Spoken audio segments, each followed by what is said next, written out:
పాతపట్నం నియోజకవర్గ కేంద్రంలో నిర్వహించిన మీడియా సమావేశంలో పాతపట్నం నియోజకవర్గ శాసనసభ్యులు మామిడి గోవిందరావు పాల్గొన్నారు. ఈ సందర్భంగా ఆయన మాట్లాడుతూ యువతకు ఉపాధి అవకాశాలు కల్పించేందుకు ప్రభుత్వం కట్టుబడి ఉంది అని తెలిపారు. రాబోయే 20 ఏళ్లలో 20 లక్షల ఉద్యోగాలు సృష్టించడమే లక్ష్యంగా కార్యాచరణ చేపట్టినట్లు వెల్లడించారు. ఇప్పటి వరకు 20 నెలల్లో 6,28,347 ఉద్యోగాలు కల్పించడం జరిగింది అని, టీడీపీ పాలనలో 23 లక్షల కోట్ల పెట్టుబడులతో 25 లక్షల ఉద్యోగ అవకాశాలు సృష్టించడమే లక్ష్యమని స్పష్టం చేశారు. స్కిల్ డెవలప్మెంట్, పారిశ్రామిక వృద్ధి ద్వారా యువతకు విస్తృత అవకాశాలు కల్పిస్తున్నాము అని, జాబ్ క్యాలెండర్ ద్వారా ప్రతి సంవత్సరం నిరుద్యోగులకు ఉద్యోగ అవకాశాలు అందించే విధంగా చర్యలు తీసుకుంటున్నాము అని తెలిపారు. విద్య, పారిశ్రామిక రంగాల్లో పెట్టుబడుల పెంపుతో యువతకు శిక్షణ, ఉపాధి అవకాశాలు పెరుగుతున్నాయని వివరించారు. ప్రభుత్వ విధానాల ఫలితంగా గ్రామీణ, పట్టణ ప్రాంతాల్లో ఉపాధి అవకాశాలు విస్తరిస్తున్నాము అని తెలిపారు. హైటెక్ రంగాల్లో కొత్త అవకాశాలు సృష్టిస్తూ యువతను ప్రోత్సహిస్తున్నాము అని చెప్పారు. పాతపట్నం నియోజకవర్గ అభివృద్ధికి కట్టుబడి పనిచేస్తే ప్రజలకు మేలు చేసే కార్యక్రమాలను మరింత వేగవంతం చేస్తామని హామీ ఇచ్చారు.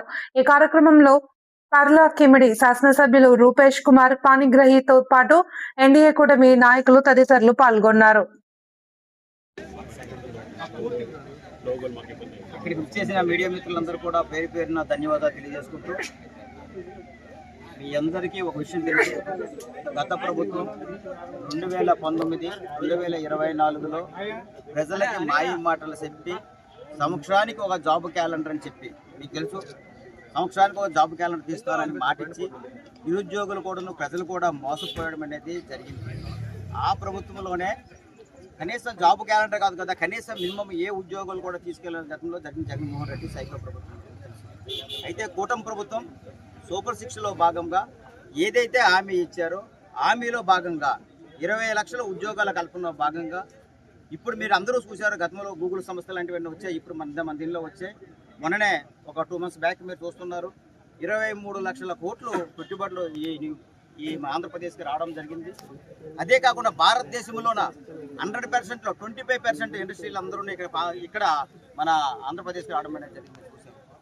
ఇప్పుడు 23 లక్షలు కోట్లు కానీ ఇక్కడ పెట్టుబడిలో వచ్చి ఇప్పుడు కంటిన్యూగా అన్ని ప్రాజెక్టు రూపంలో ఉన్నాయి.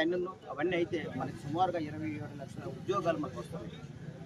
మీరు చూశారు, సూపర్ 6లో భాగంగా ప్రమాణ స్వీకారం చేసిన మొదటి రోజే సుమారు 16,000 పైన, అంటే 17,000 వరకు డిఎస్సి పోస్టులు తీయడం అనేది మీరు చూశారు. మెగా డిఎస్ అని తీయడం జరుగుతుంది. అంటే సుమారుగా ఇప్పుడు వరకు కూడా తీసినవి 30,000 ఉద్యోగాలు మాత్రం గవర్నమెంట్ తీసినది 20 నెలల్లో తీయడం జరిగింది.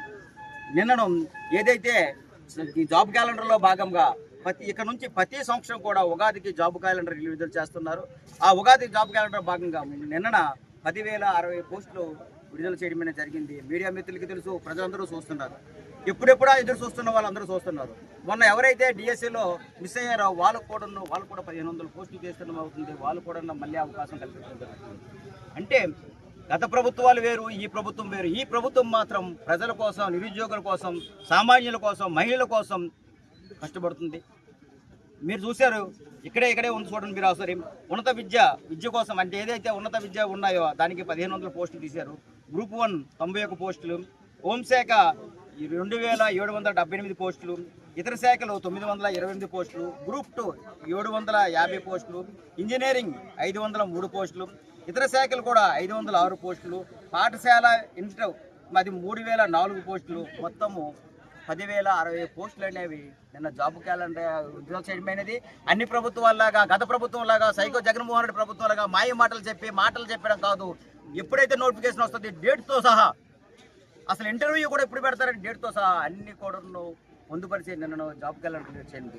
అది ఒక నారా చంద్రబాబు నాయుడు గారి హయాంలో, ఎన్డీఏ కూటమి ప్రభుత్వంలో, ఒక లోకేష్ గారి ఆధ్వర్యంలో, పవన్ కళ్యాణ్ గారి ఆధ్వర్యంలో ఈరోజు ఈ జాబ్ క్యాలెండర్ అనేది ఏర్పాటు చేయడం అనేది జరిగింది. ఏదైతే పాదయాత్రలో భాగంగా లోకేష్ గారు ఏదైతే పాదయాత్రలో భాగంగా హామీ ఇచ్చారో, సామాన్యులు కూడా న్యాయం చేస్తాం, నిరుద్యోగ యువతకు న్యాయం చేస్తామని ఏది చెప్పారో అవన్నిటికీ ఆయన కట్టుబడి ఉంటూ ఆ మహానుభావులు చెప్తున్న ఈ రోజు ఈ కార్యక్రమానికి మీరు చూశారు. అదే కాదు, పాతపట్నం నియోజకవర్గం వెనుకబడిన నియోజకవర్గం మనందరికీ తెలుసు, మీడియా మిత్రులు తెలుసు. మనమందరం ఈ నియోజకవర్గంలో పుట్టాం, ఇక్కడే పెరిగాం, మీ అందరూ తెలిసిన విషయమే.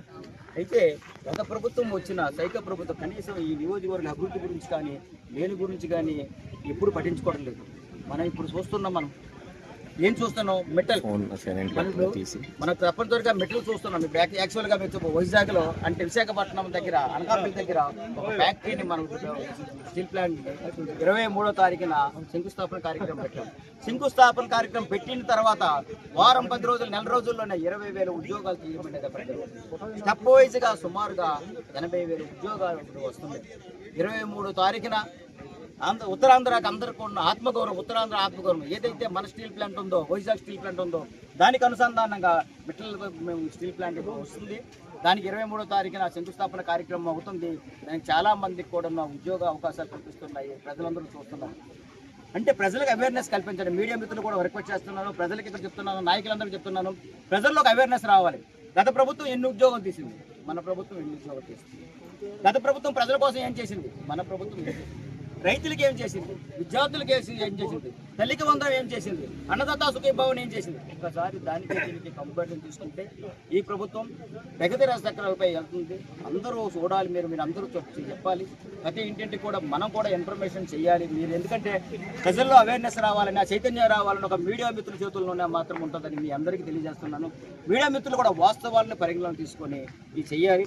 ఈ జాబ్ క్యాలెండర్ తరఫున, ఆంధ్రప్రదేశ్ ప్రజల తరఫున, పాతపట్నం నియోజకవర్గ ప్రజల తరఫున, మా నిరుద్యోగ యువత తరఫున, అందరి తరఫున కూడా హృదయపూర్వకంగా చంద్రబాబు నాయుడు గారికి, లోకేష్ గారికి, పవన్ కళ్యాణ్ గారికి కృతజ్ఞతలు తెలియజేసుకుంటూ మళ్ళీ ఉగాదికి మళ్ళీ ఇంకో జాబ్ క్యాలెండర్ తీస్తున్నారు.